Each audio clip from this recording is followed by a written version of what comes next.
Today we're gonna make stuffed shrimp with crab meat.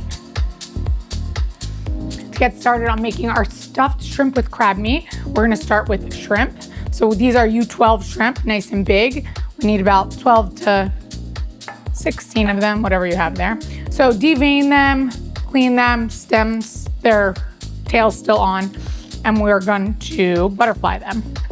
So we're gonna cut them. You don't wanna cut all the way through, but you wanna cut like that. So we're gonna put them on we're gonna cut them all and we'll put them down on our baking dish.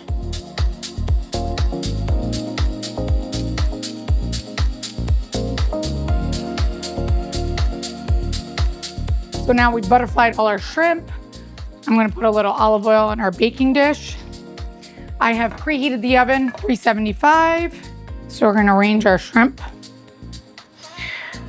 so that we can make our stuffing.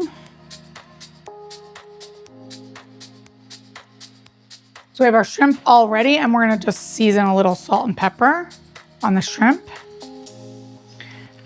And now we're gonna leave this set aside, and now we're gonna make our stuffing. So our crab meat stuffing, you need about 8 ounces of crab meat.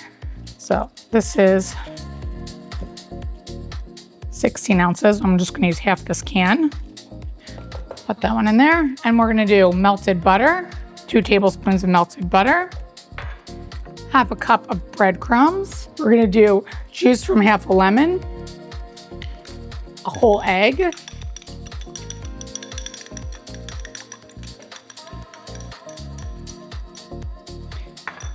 now we're gonna do 1 tablespoon of Parmesan cheese, 2 tablespoons of mayo. Oops. Then we're gonna do 1 teaspoon of Dijon mustard, 1 teaspoon of Old Bay seasoning. Perfect. And we're gonna mix this together. So you don't wanna overmix it. You just wanna get all the ingredients well incorporated. Oh, it smells amazing. Old Bay, butter, yum. And I like the fresh parsley, so we're gonna do some chopped parsley. Great, now we're ready to prepare our shrimp. So we're gonna scoop our crab meat mixture.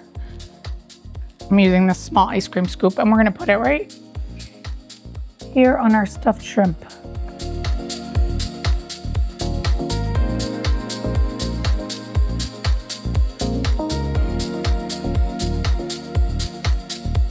So we've stuffed all of our shrimp and we're about to put them in the oven, but I'm gonna sprinkle a little bit of paprika for color on the crab and the shrimp.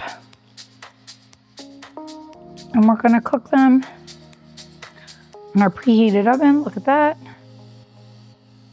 Amazing. Taking the shrimp out of the oven, look at that. So after I cooked it, then I just put the broiler on for about 1 or 2 minutes to get a nice little brown color on the top. They look amazing. And now we're ready to plate this. Look at those.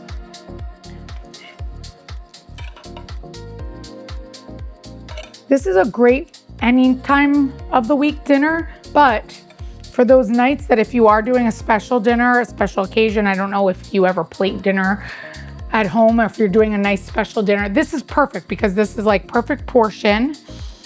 And you could, if you're doing a plated dinner, like a special occasion, then it's really easy to count and prepare because everybody always talks about, I don't know how much to make. This is great because then you can count them out.